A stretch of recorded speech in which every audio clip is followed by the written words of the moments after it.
बच्चों, सर्दियों में बहुत सारी ऐसी ट्रिक्स लाई हूँ जो कि आपको बेहद पसंद आने वाली हैं। सर्दियों में हर किसी को खांसी, जुकाम, कॉफ हो जाता है। ऐसे में हम कहते हैं चाय पी लीजिए। तो चाय में अगर आप तुलसी डालते हो तो उसका डबल फ़ायदा होता है। अब तुलसी कई बार हमें तोड़नी नहीं होती है, कुछ दिन ऐसा होता है, या फिर तुलसी तोड़ के रखते हैं मुरझा जाती है। तो तुलसी को अगर आप फ्रेश पानी में इस तरीके से रख दोगे, जिस तरीके से हम धनिया वगैरह रखते हैं, तो लंबी चलेगी तुलसी। उसी तुलसी को आप यूज़ करते रहिए, बस चाय का एंजॉय कीजिए। अब बारी आती है, इस सीज़न में मेथी बहुत आती है। हम चाहते हैं हमारे बच्चे मेथी खाएं, लेकिन मेथी कई बच्चे नहीं खाना पसंद करते। लेकिन ताज़ी मेथी को अगर आप इस तरीके से वॉश करके और छोटे छोटे पीसेस, उसके पत्ते तोड़ के छोटी छोटी डंठल के साथ सुखा दोगे पेपर में, और फिर उस मेथी को जब आप यूज़ करोगे तो इतना स्वादिष्ट तो सब्जी बनेगी, बच्चे भी आराम से खाएंगे। आप एक करके देख लीजिए। अब देखिए फ़र्क, हम जो मार्केट से लाते हैं, हम घर में मेहनत क्यों करें, हम यही सोचते हैं। मार्केट से लाते हैं कैसी काली काली है ना, और घर में कितनी ग्रीन कलर की है ना। लंबी तरीके से आपको पूरा प्रोसेस देखना है तो मैंने वीडियो डाल रखा है, उसकी लिंक मैं यहाँ डाल दूँगी, आप देख सकते हैं। अब बारी आती है, ठंडों में हम घी ज़्यादा भी यूज़ करते हैं और ठंडों में घी जम भी जाता है। जब थोड़ा कम जमा हुआ होता है तब तो कोई प्रॉब्लम नहीं, जब जम जाता है या किसी वजह से हमने फ्रिज में से रखा है, तो उस घी को जब हम बार बार गर्म करके यूज़ करते हैं तो घी का जो गुड फैट है, जो डॉक्टर कहते हैं घी खाना चाहिए, ऑयल नहीं खाना चाहिए, तो जो घी है उसमें गुड फैट है, तो वो सारे ख़राब हो जाता है क्योंकि बार बार गर्म करते हैं। तो ये ट्रिक फॉलो कीजिए। चम्मच या करछी जिससे आप घी निकाल रहे हो ना, उसको ही गर्म कर लीजिए, फिर निकालिए घी, कोई प्रॉब्लम नहीं आएगी।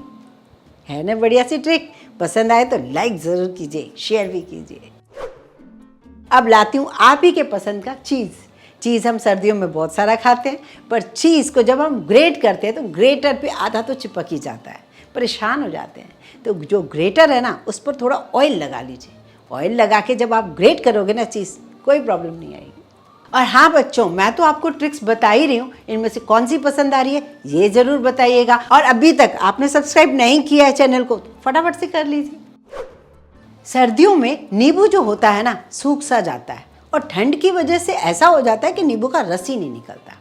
अगर आपको नींबू का रस परफेक्ट तरीके से निकालना है तो माइक्रोवेव में रख लीजिए, पानी में डालकर कुछ सेकंड के लिए। माइक्रोवेव नहीं है कोई बात नहीं, रोटी तो रोज़ बनाते ही हो, गरम तवे पर पानी की कटोरी रख दीजिए नींबू डालकर, बस 2 मिनट में आप देखेंगे बिल्कुल सॉफ्ट हो गया नींबू। उसका रस निकाल दीजिए।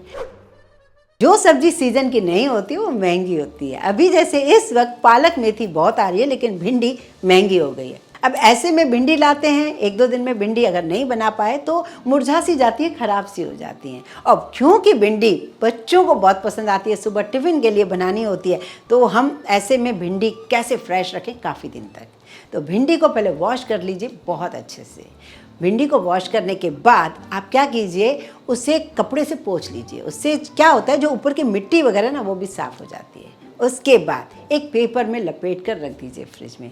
8 से 10 दिन तक भिंडी खराब नहीं होगी। अब लाई हूँ आपके लिए एक और ट्रिक किचन की, जो है लौकी को लेकर। लौकी हम लाते हैं, हम सोचते हैं आज लौकी का रायता बना लिया, या लौकी का पराठा बना लिया, या लौकी का जूस बना लिया, या पाव भाजी में लौकी डाल दी, या सांभर में डाल दी। तो हमें लौकी चाहिए आधी, हम पूरी लौकी को कट करते हैं। बाकी की लौकी हमारी अक्सर वेस्ट जाती है कि नहीं, बताइए ज़रूर। अब लौकी वेस्ट ना जाए तो उसके लिए आपको क्या करना है, लौकी को हाफ़ यूज़ कीजिए, उसके ऊपर फटाफट से नींबू रगड़ लीजिए, जिससे वो पीला पीला जो जेल निकलता है वो भी निकलना बंद हो जाएगा, जिससे लौकी ख़राब नहीं होगी और ताज़ी बनी रहेगी। उसको सिल्वर फॉइल से लपेट कर रख दीजिए। तो आपको जितनी लौकी चाहिए, चाहे 1/4 चाहिए, कितना भी पार्ट चाहिए, लौकी यूज़ कीजिए। बाकी की लौकी आप बाद में यूज़ कीजिए, कोई प्रॉब्लम नहीं आएगी।